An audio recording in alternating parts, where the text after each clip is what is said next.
Bom dia, senhora presidente, e obrigado pela entrevista. Bom dia, querido. A última fase do processo do impeachment é o Supremo Tribunal, que tem 11 ministros, 8 que foram apontados do PT, 5 deles pela senhora. Acha que esse tribunal e suas decisões são legítimas? Olha, eu acho que as decisões do tribunal têm sido legítimas. O que eu acredito é que o tribunal não vai julgar, não é o Supremo que julga agora o meu processo de impeachment. O processo de impeachment é julgado no Senado, no Brasil. Quem preside a sessão é o ministro presidente do tribunal, o ministro Lewandowski. Então, eu espero que a presidência do Lewandowski dê mais, um rito mais consistente ao processo. Mas se o senhor é impedido no Senado, pode pedir para o Supremo rejeitar ou definir se cometeu um crime de responsabilidade e também o Supremo poderia parar o processo, mas até agora o Supremo não fez. É possível que o processo que está sendo conduzido sob autoridade um tribunal legítimo pode ser um golpe? Veja bem, são duas coisas completamente diferentes. O processo, pela lei brasileira, transcorre no Senado. Eu posso recorrer ao Supremo Tribunal e o farei quando for adequado para a minha defesa. Mas, no ínterim, ele correrá no tribunal. Ele irá transcorrer dentro do Senado. O Senado é o tribunal correto. A partir daí, o que eu posso fazer é discutir se, vamos dizer, os procedimentos foram corretamente levantados, foram corretamente aceitos, nos deram ampla direito de defesa, não houve nenhuma, vamos dizer assim, nenhuma interrupção no processo. Nós estamos recorrendo disso. Nós não conseguimos liminar, mas as ações estão no Supremo e serão, obviamente, levadas ao Pleno do Supremo. O juiz individualmente, ele não deu ainda, ele não aceitou dar a suspensão do processo. Agora, eles terão de julgar. Mas vai ter a oportunidade para pedir que o Supremo definir se cometeu um crime depois? Depois. No dia seguinte à votação no Senado, o ministro Gilmar Mendes suspendeu uma investigação sobre a Aécio Neves, que a senhora derrotou na última eleição. E tem muitas pessoas que viram isso e pensaram, agora esse tribunal está se comportando como um ator político e essa suspensão iniciou o processo para enterrar a investigação Lava Jato. A senhora concorda com isso? O que é o significado desta suspensão? Olha, eu acho que essa suspensão ela é estranha, porque até agora, pelo que eu saiba, nenhuma ação teria sido suspensa até então. Nenhuma ação de pessoas investigadas pela Lava Jato. Agora, o ministro Gilmar Mendes não é a única pessoa no Supremo Tribunal. O Supremo Tribunal é composto por 12 integrantes. Esses 12 integrantes, nem todos têm a mesma posição, um tanto ou quanto mais efetivamente militante, visivelmente militante, eu diria, do ministro Gilmar Mendes. Ele está tomando atitudes que vão ser avaliadas ao longo do tempo por todos os brasileiros. Mas acho que tem Acho que no perigo. Brasil nós não podemos ter dois pesos e duas medidas. Quando se investigar, que se investiguem todos. Ninguém pode ser poupado da investigação. Acho que tem um perigo agora, depois de sua saída, se precisa sair, que eles vão tentar enterrar a investigação da Lava Jato. Eu acho que essa pode ser uma ameaça. Mas eu acredito também que nesse processo da Lava Jato tem muitos atores. Então eu não acho que seja algo trivial enterrar a Lava Jato. Eu olho com muita preocupação quando se fala em voltar à situação anterior, na qual o Ministério Público não era indicado baseado na lista tríplice, e sim indicado por razões políticas, o que levou a muitos engavetamentos, né? Tanto que no Brasil se chamava o Procurador-Geral da República de Engavetador-Geral da República. A partir do presidente Lula, e eu dei continuidade a isso, qual foi o procedimento? Nós escolhemos, dentro de uma lista de 3, geralmente o primeiro da lista. Por quê? Porque era dar ao Ministério Público maior autonomia para investigar e evitar esses processos de engavetamento. Eu acredito que hoje você tem uma estrutura, tanto do Ministério Público, quanto da Polícia Federal, quanto de segmentos do Judiciário, exemplo, o Supremo Tribunal, o Superior Tribunal de Justiça. Você tem esses segmentos com muita disposição de aceitar as investigações. Agora, como em todas as instituições, nenhuma instituição ela está acima ou seja, da situação política de um país. Tá. Todas as instituições sofrem, né, os efeitos da situação política de um país. E sobre a acusação contra a senhora, eu sei que outros presidentes, incluindo o presidente Cardoso, governadores, usavam pedaladas fiscais. Eu sei que a senhora insiste que os pedalados não são um crime de responsabilidade que poderia justificar um impeachment. Não são um crime de responsabilidade, entendo, como não são um crime contra o orçamento nem nada. Eles não são crime. Mas não admite que é proibido pela lei da responsabilidade fiscal? Não, porque não é proibido pela lei de responsabilidade fiscal. O que ele chama de pedalada? Chama-se de pedalada um processo chamado crédito suplementar. Esse crédito suplementar está previsto na lei orçamentária. Ele é autorizado pela lei orçamentária. Em que ele consiste? Consiste no seguinte: se você tiver um excesso de arrecadação específico numa ação de governo, você tem direito de utilizar esse excesso para ampliar a ação deste governo. Ora, eu te pergunto uma coisa, onde ocorreram esses decretos? Tribunal Superior Eleitoral. O crédito que eu autorizei foi pedido pela Justiça, pelo Tribunal. E esta não era um excesso de arrecadação global, era um excesso em cada uma daquelas rubricas. É algo extremamente técnico. Não foi nada feito à escondida, passou por todos. É uma análise que o tribunal sempre fez. Quero mudar o nosso foco um pouco. A senhora foi a primeira mulher presidente da República do Brasil. E seu substituto interino, Michel Temer, a semana passada revelou seu gabinete com 23 ministros.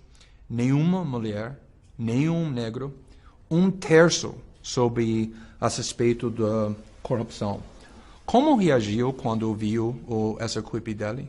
O que está me parecendo é que este governo interino e ilegítimo, ele será um governo bastante conservador em todos os seus aspectos. Um deles é o fato de que ele é um governo de homens brancos, sem negros, num país que o último censo, o censo de 2010, teve uma declaração que eu acho muito importante, que foi que mais de 50% se declarou de origem afrodescendente. Bom, não ter uma mulher e não ter negros no governo, eu acho que mostra um certo descuidado com que país você está governando. A senhora falaria que o Brasil chegou ao fim da democracia? Não diria. Por que eu não diria que chegou ao fim da democracia? Porque hoje as instituições, elas podem até ter abalos, mas elas são mais sólidas do que se imagina. Eu temo hoje, porque o que acontece com um governo ilegítimo? Um governo ilegítimo, ele tenta recobrir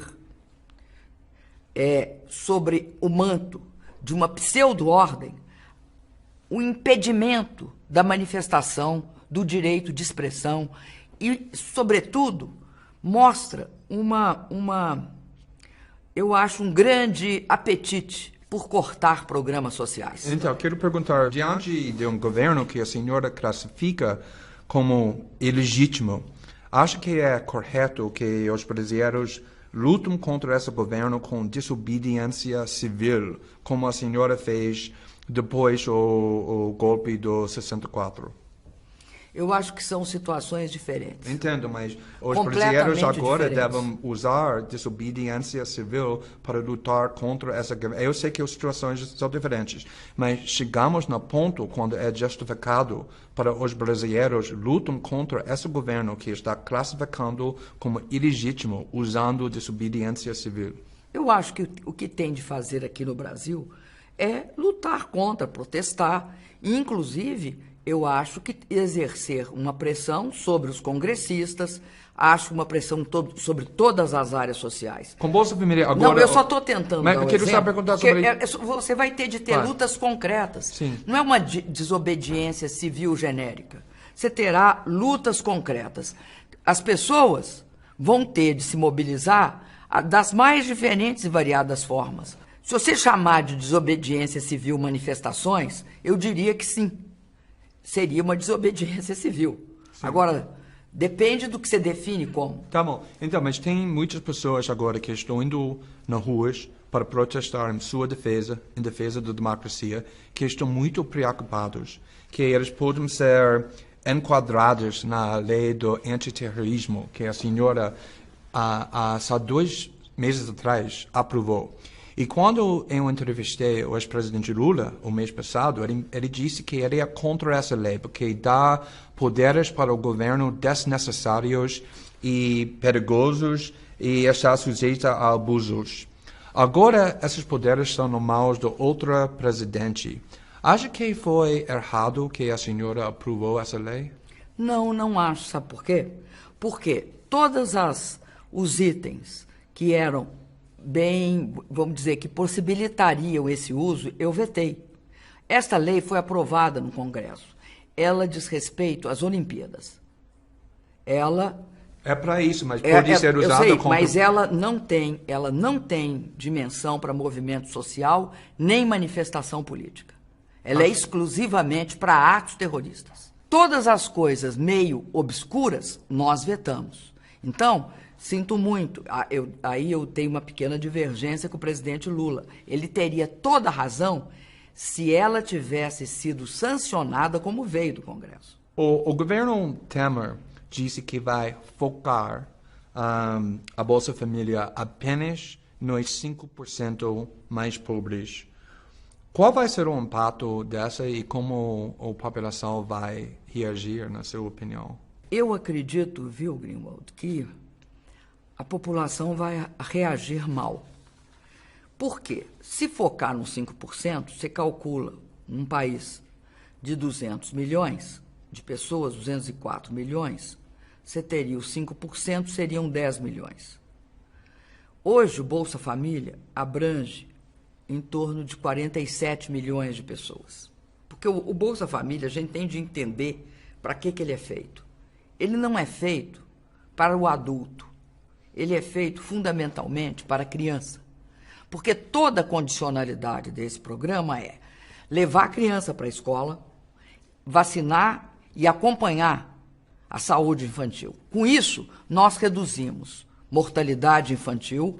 Com isso, nós colocamos na escola crianças que não iam para a escola, porque não tem como fazer política para a criança se não fizer para os adultos, para as famílias, para as mães. E isso eu acho que mostra claramente o caráter de retrocesso, de conservadorismo. Tem um jornalista americano baseado há muito tempo no Brasil, Alex Quadras, que escreveu um artigo no Washington Post 3 semanas atrás com essa manchete: como o PT perdeu os trabalhadores. E ele apontou que o PT transferiu muito dinheiro para os bilionários, para os mais ricos, para as grandes empresas, e, no mesmo tempo, impôs medidas de austeridade para os mais pobres.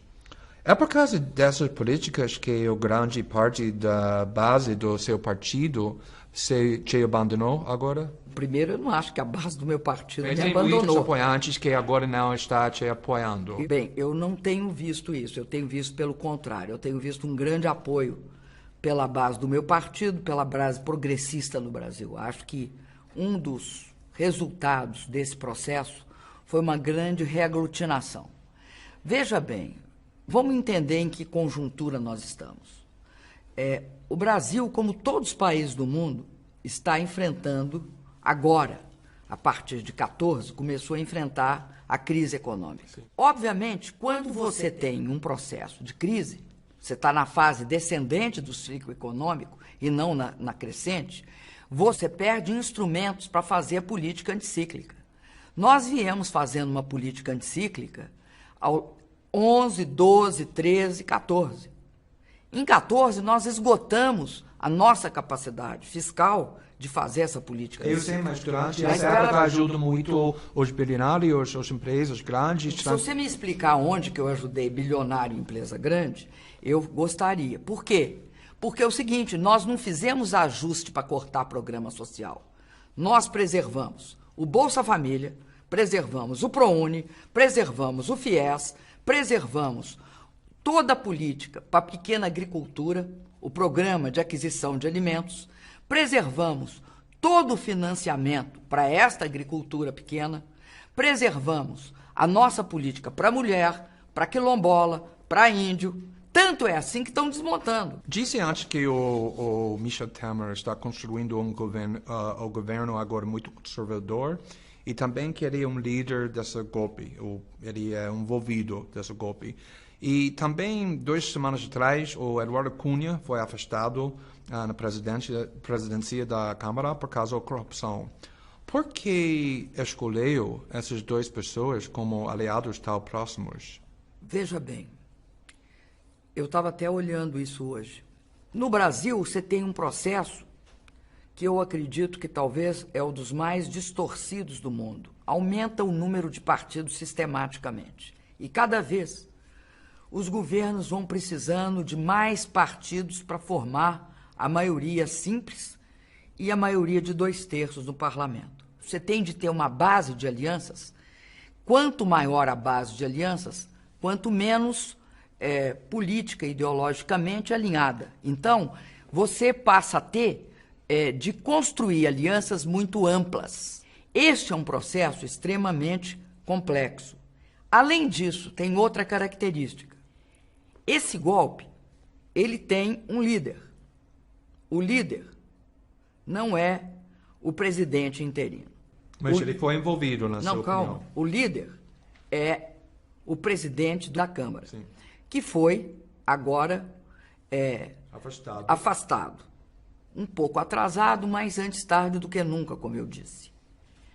Este líder, ele é eminentemente, ele representa um setor conservador, extremamente conservador. Mas foi seu aliado há muito tempo, não? Calma. Ele era meu aliado porque ele era do partido de centro, o qual, desde 99, constrói a maioria com os governos. Ele não é do segmento, esse é um partido complexo, ele não é do segmento, ele não é de um partido ideológico.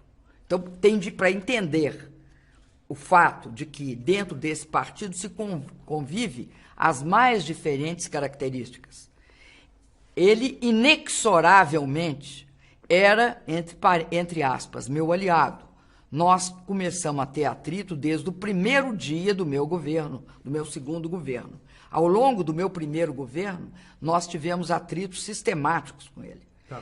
Então, essa é uma questão que é muito importante de ser entendida, porque ele vai agir, ele age. Tá bom. Eu tenho nas trevas. Ele é muito bom de agir nas trevas. Entendo. Na opinião da senhora, a mudança do governo e da orientação da política externa pode prejudicar a relação do Brasil com os BRICS e Mercosul? Eu espero que não cometam esse absurdo para com o país. Eu espero. Acho que tanto a Unasul como o Mercosul e os BRICS são grandes conquistas para o Brasil. Supor que é possível um país da dimensão do Brasil não ter uma relação estreita com os países da Unasul e com os países do Mercosul, e esta grande conquista para o multilateralismo que foi os BRICS é uma temeridade. É uma temeridade. Eu acho que seria, no mínimo, uma grande ignorância da situação internacional. A senhora disse muitas vezes que vai lutar até o final o processo do impeachment. Mas se perder o impeachment e precisa sair, que é melhor, que o Michel Temer fique no poder sem aprovação eleitoral ou ter novas eleições? Você vai me permitir não te responder isso. Porque está lutando Porque eu ainda. estou lutando até o fim. Entendo. Porque você vai entender que se eu colocar uma questão dessas para mim, eu estou me desmobilizando. A senhora é conhecida como uma mulher bem forte e disse muitas vezes que não tem comparação entre o que sofreu antes e o que está acontecendo agora. Mas essa crise é bem dura para o país e para a senhora também. O que está afetando a senhora e também sua família? Olha, eu acho que afeta sim, afeta do ponto de vista pessoal, porque eu até disse isso outro dia, no dia que eu saí, da condição de presidente operacional, porque eu sou a presidente efetiva do Brasil e é legítima. Eu acho que afeta no seguinte sentido, porque é uma injustiça. Talvez a coisa mais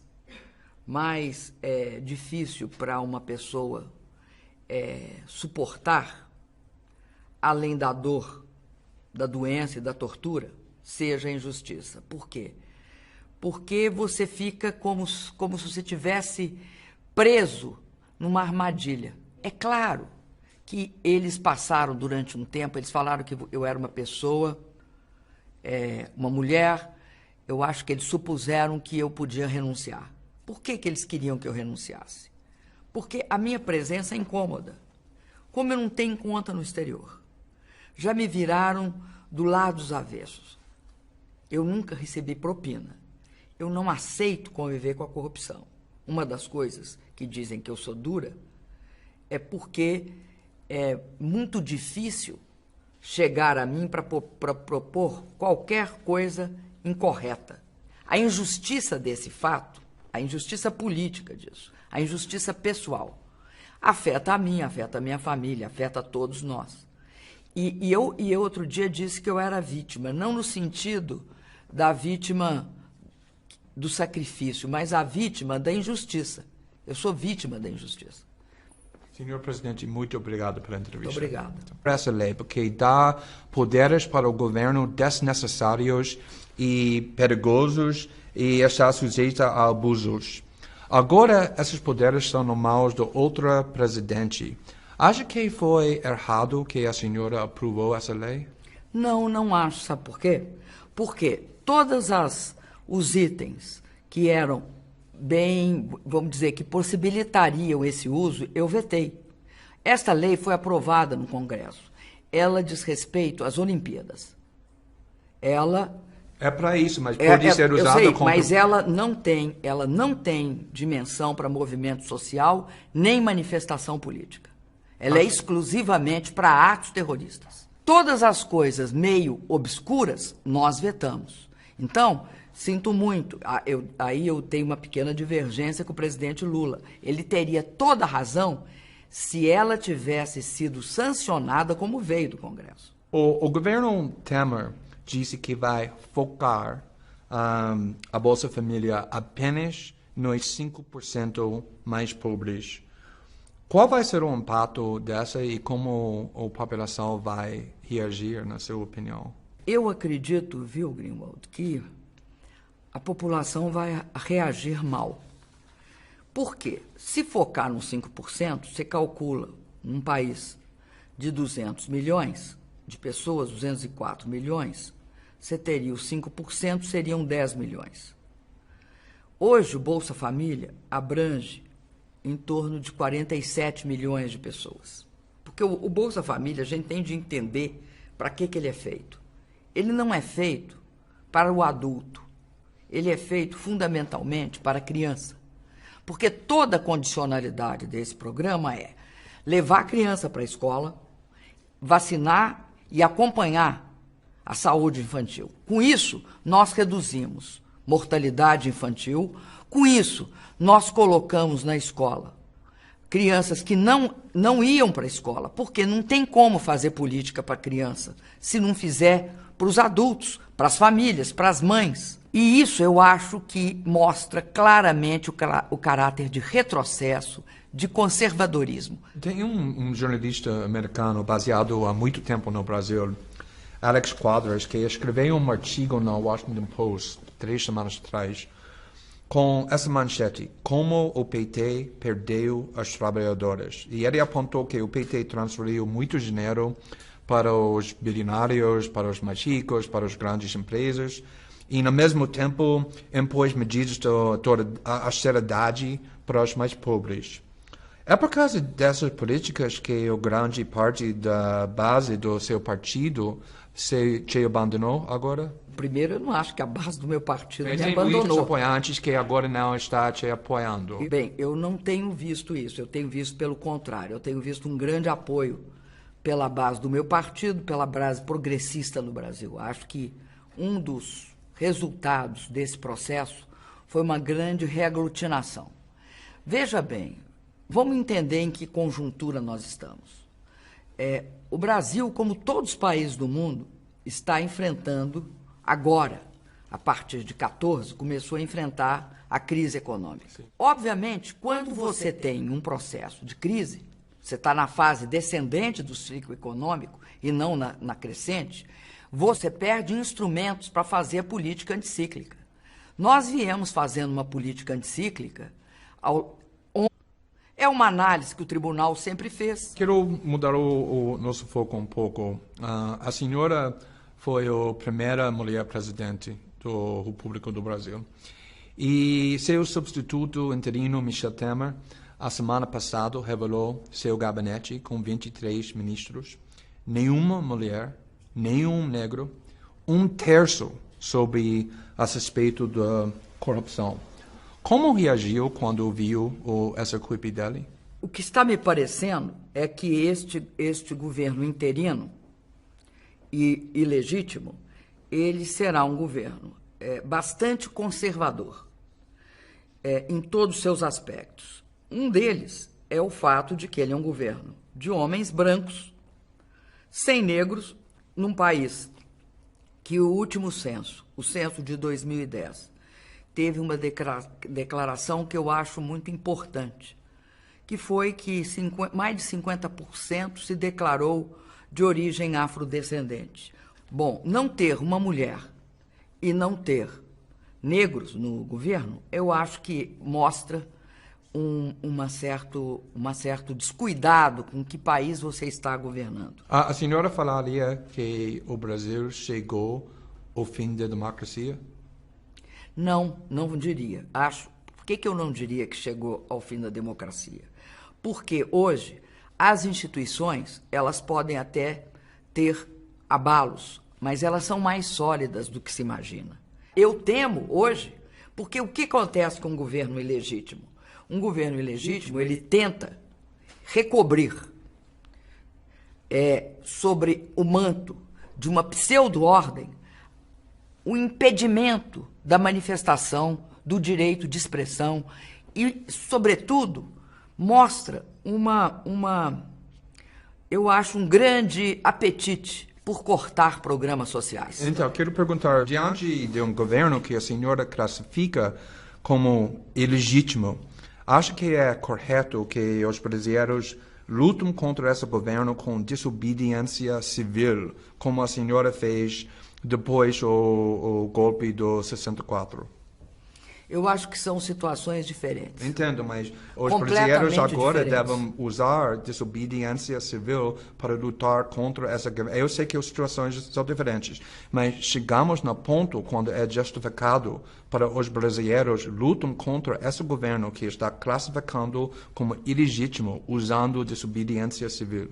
Eu acho que o que tem de fazer aqui no Brasil é lutar contra, protestar, inclusive eu acho que exercer uma pressão sobre os congressistas, acho uma pressão sobre todas as áreas sociais. Com Bolsa Família agora... Não, eu só estou tentando dar o quero só perguntar sobre... Você vai ter de ter lutas concretas. Sim. Não é uma desobediência civil genérica. Você terá lutas concretas. As pessoas vão ter de se mobilizar das mais diferentes e variadas formas. Se você chamar de desobediência civil manifestações, eu diria que sim. Seria uma desobediência civil.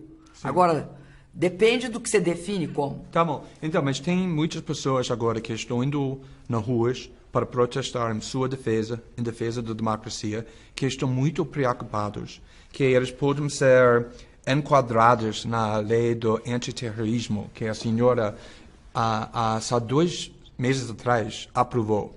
E quando eu entrevistei o ex-presidente Lula, o mês passado, ele disse que ele é contra... 11, 12, 13, 14. Em 14, nós esgotamos a nossa capacidade fiscal de fazer essa política. Eu sei, mas durante essa época ajuda muito os bilionários, as empresas grandes... Se você me explicar onde que eu ajudei bilionário e empresa grande, eu gostaria. Por quê? Porque é o seguinte, nós não fizemos ajuste para cortar programa social. Nós preservamos o Bolsa Família, preservamos o ProUni, preservamos o FIES, preservamos toda a política para a pequena agricultura, o programa de aquisição de alimentos, preservamos todo o financiamento para esta agricultura pequena, preservamos a nossa política para a mulher, para a quilombola, para a índio. Tanto é assim que estão desmontando. Disse antes que o Michel Temer está construindo um governo agora muito conservador e também que ele é um líder desse golpe, ele é envolvido desse golpe. E também, 2 semanas atrás, o Eduardo Cunha foi afastado na presidência da Câmara por causa da corrupção. Por que escolheu essas 2 pessoas como aliados tão próximos? Veja bem. Eu estava até olhando isso hoje. No Brasil, você tem um processo que eu acredito que talvez é um dos mais distorcidos do mundo. Aumenta o número de partidos sistematicamente. E cada vez os governos vão precisando de mais partidos para formar a maioria simples e a maioria de 2/3 no parlamento. Você tem de ter uma base de alianças. Quanto maior a base de alianças, quanto menos... política ideologicamente alinhada. Então, você passa a ter de construir alianças muito amplas. Este é um processo extremamente complexo. Além disso, tem outra característica. Esse golpe, ele tem um líder. O líder não é o presidente interino. Mas ele foi envolvido na sua opinião. Não, calma. O líder é o presidente da Câmara. Sim. Que foi, agora, afastado. Um pouco atrasado, mas antes tarde do que nunca, como eu disse. Este líder, ele é eminentemente, ele representa um setor conservador, extremamente conservador. Mas foi seu aliado há muito tempo, não? Calma. Ele era meu aliado porque ele era do partido de centro, o qual, desde 99, constrói a maioria com os governos. Ele não é do segmento, esse é um partido complexo, ele não é do segmento, ele não é de um partido ideológico. Então, para entender o fato de que dentro desse partido se convive as mais diferentes características. Ele, inexoravelmente, era, entre aspas, meu aliado. Nós começamos a ter atrito desde o primeiro dia do meu governo, do meu segundo governo. Ao longo do meu primeiro governo, nós tivemos atritos sistemáticos com ele. Tá.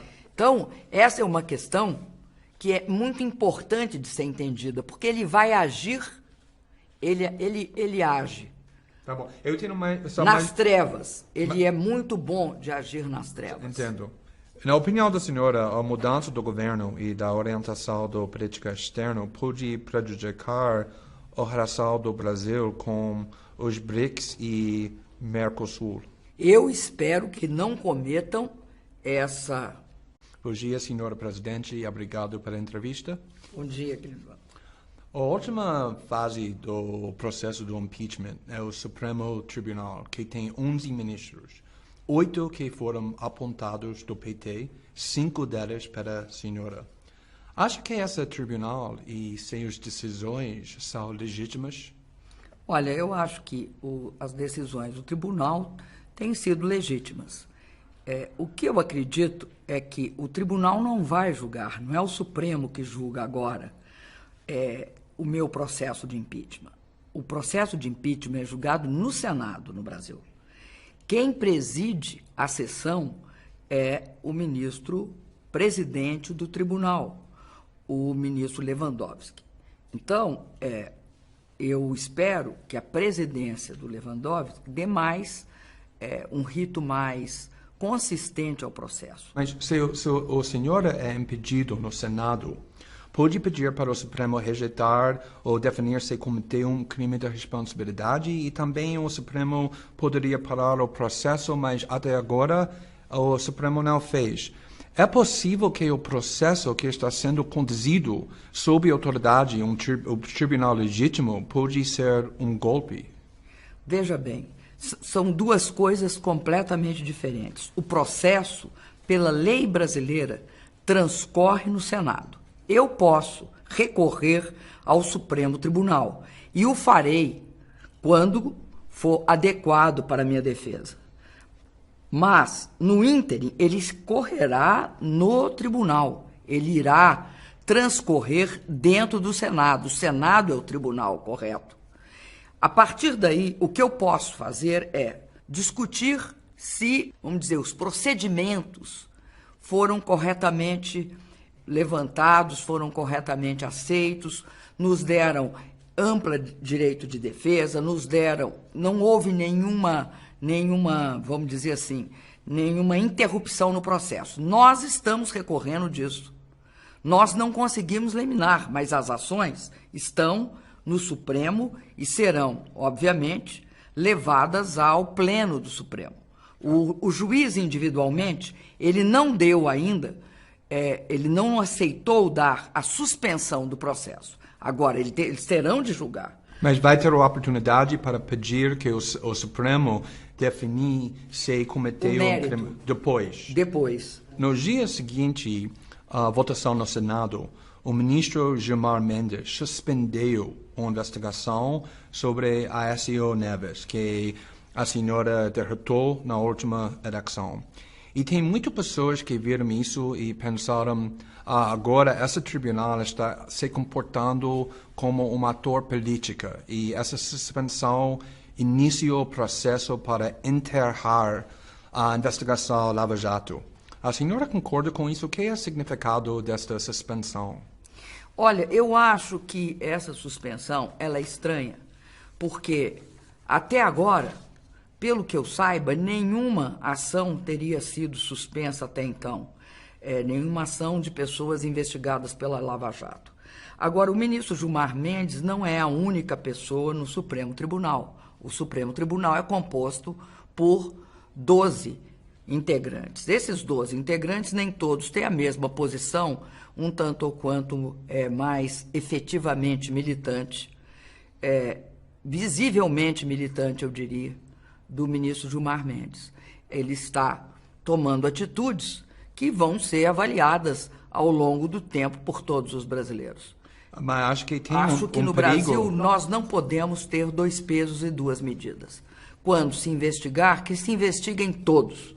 Ninguém pode ser poupado da investigação. Acho que tem um perigo agora, depois de sua saída, se precisa sair, que eles vão tentar enterrar a investigação da Lava Jato. Eu acho que essa pode ser uma ameaça, Mas eu acredito também que nesse processo da Lava Jato tem muitos atores. Então eu não acho que seja algo trivial enterrar a Lava Jato. Eu olho com muita preocupação quando se fala em voltar à situação anterior, na qual o Ministério Público não era indicado baseado na lista tríplice, e sim indicado por razões políticas, o que levou a muitos engavetamentos, né? Tanto que no Brasil se chamava o Procurador-Geral da República de Engavetador-Geral da República. A partir do presidente Lula, e eu dei continuidade a isso, qual foi o procedimento? Nós escolhemos, dentro de uma lista de 3, geralmente o primeiro da lista. Por quê? Porque era dar ao Ministério Público maior autonomia para investigar e evitar esses processos de engavetamento. Eu acredito que hoje você tem uma estrutura, tanto do Ministério Público, quanto da Polícia Federal, quanto de segmentos do Judiciário, exemplo, o Supremo Tribunal, o Superior Tribunal de Justiça. Você tem esses segmentos com muita disposição de aceitar as investigações. Agora, como em todas as instituições, nenhuma instituição ela está acima ou seja, da situação política de um país. Tá. Todas as instituições sofrem, né, os efeitos da situação política de um país. E sobre a acusação contra a senhora, eu sei que outros presidentes, incluindo o presidente Cardoso, governadores, usavam pedaladas fiscais. Eu sei que a senhora insiste que os pedalados não são um crime de responsabilidade que poderia justificar um impeachment. Não são um crime de responsabilidade, entendo, como não são um crime contra o orçamento, nem nada. Eles não são crime. Mas não admite que é proibido pela lei da responsabilidade fiscal? Não, porque não é proibido pela lei de responsabilidade fiscal. O que ele chama de pedalada? Chama-se de pedalada um processo chamado crédito suplementar. Esse crédito suplementar está previsto na lei orçamentária. Ele é autorizado pela lei orçamentária. Em que ele consiste? Consiste no seguinte: se você tiver um excesso de arrecadação específico numa ação de governo, você tem direito de utilizar esse excesso para ampliar a ação deste governo. Ora, eu te pergunto uma coisa, onde ocorreram esses decretos? Tribunal Superior Eleitoral. O crédito que eu autorizei foi pedido pela Justiça, pelo Tribunal. E esta não era um excesso de arrecadação global, era um excesso em cada uma daquelas rubricas. É algo extremamente técnico. Não foi nada feito à escondida, passou por todos,